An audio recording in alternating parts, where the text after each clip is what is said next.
Class 12 political science के chapter start करेंगे हम।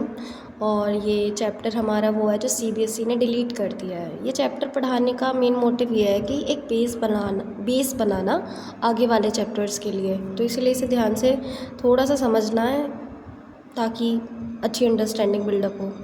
चैप्टर है हमारा कोल्ड वॉर। ठीक है, तो कोल्ड वॉर स्टार्ट कैसे हुआ था, क्या रीज़न था, वो पढ़ेंगे। ठीक है, तो क्या होता है कि सेकेंड वर्ल्ड वॉर हमारा 1939 से 1945 तक होता है, जिसमें ये हमारे होते हैं अलाइड पावर्स, मित्र राष्ट्र हैं, और ये होते हैं हमारे एक्सिस पावर्स जो हमारे धुरी राष्ट्र हैं। ठीक है, होता क्या है, स्टार्टिंग में यूएसए, दोनों में से किसी की साइड नहीं होता।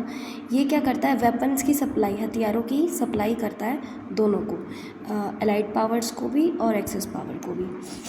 फिर जापान क्या करता है, किसी बात पे उसे पता लगता है कि ये तो बिज़नेस कर रहा है, तो ये अटैक कर देता है इसके पर्ल हार्बर नाम की जगह है यूएसए में, वहाँ पे अटैक कर देता है। इस वजह से ये डायरेक्टली इन्वॉल्व हो जाता है सेकेंड वर्ल्ड वॉर में। ठीक है, ओके।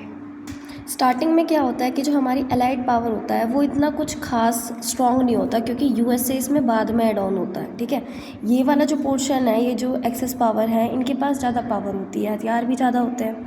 बस सिचुएशन जब बदलती है जब यूएसए इसको ज्वाइन कर लेता है, फिर इन दोनों के बीच में होती है वॉर, जिसमें हमारी अलाइड पावर जीत जाते हैं। ठीक है, एक्सिस पावर हमारे हार जाते हैं। उस टाइम पे जर्मनी के अंदर कौन था, हिटलर था, स्पेन के अंदर फ्रांसो था, इटली के अंदर था मुसोलिनी, और जापान के अंदर था एक बहुत मतलब पावरफुल लीडर था। ठीक है, तो स्टार्टिंग में क्या होता है कि एक्सिस पावर के हाथ में पावर थी। ठीक है, और बाद में क्या होता है कि अलाइड पावर्स के पास ज़्यादा पावर हो जाती है, क्योंकि जापान क्या करता है, अटैक करता है अमेरिका पे 1941 में, उसके एक जगह पे पर्ल हार्बर पे। इसके अगेंस्ट में क्या करता है, बाद में जब ख़त्म होने की कगार पे होता है वॉर, अमेरिका अटैक कर देता है जापान के 2 शहरों पे, हिरोशिमा और नागासाकी पे। ठीक है, तो यूएसएसआर की फुल फॉर्म होती है union of Soviet socialist Republic. ठीक है, 1922 में इसका फॉर्मेशन हुआ था और 1991 में इसका हो जाता है विघटन, उसके बाद से ख़त्म हो जाता है। तो ये था क्या, ये एक तरीके से 15 कंट्रीज़ का क्या था, एक ग्रुप था, जिसके अंदर 7 एशियन कंट्रीज़ थी, 8 यूरोपियन कंट्रीज़ थी। ठीक है, इनमें सबसे बड़ा, सबसे लार्जेस्ट कौन था, रशिया था। ठीक है, अब हम ये समझेंगे कि ये जो 15 कंट्रीज़ हम कह रहे हैं, ये कैसे आ जाती है रशिया के अंदर। होता क्या है, फ्रांस में फ्रांस है यहाँ पे, और ये जर्मनी है। तो जर्मनी में उस टाइम पे कौन रूल कर रहा था, हिटलर। अब हिटलर क्या कर रहा था, अपना एक्सपेंशन कर रहा था। उसने एक्सपेंड करके इतना पार्ट फ्रांस का मतलब कॉन्क्वायर कर लिया, और फिर उसने कुछ ईस्टर्न यूरोपियन कंट्रीज़ पे भी कब्जा कर लिया, और होता क्या है कि वो रशिया तक पहुँच गया। अब रशिया में उससे भी स्ट्रॉन्ग लीडर बैठा था उस टाइम पर, तो क्या होता है कि ये जो स्टालिन होते हैं, स्टालिन कौन है, हिटलर से भी पावरफुल लीडर का नाम है, जो रशिया के अंदर बैठा था।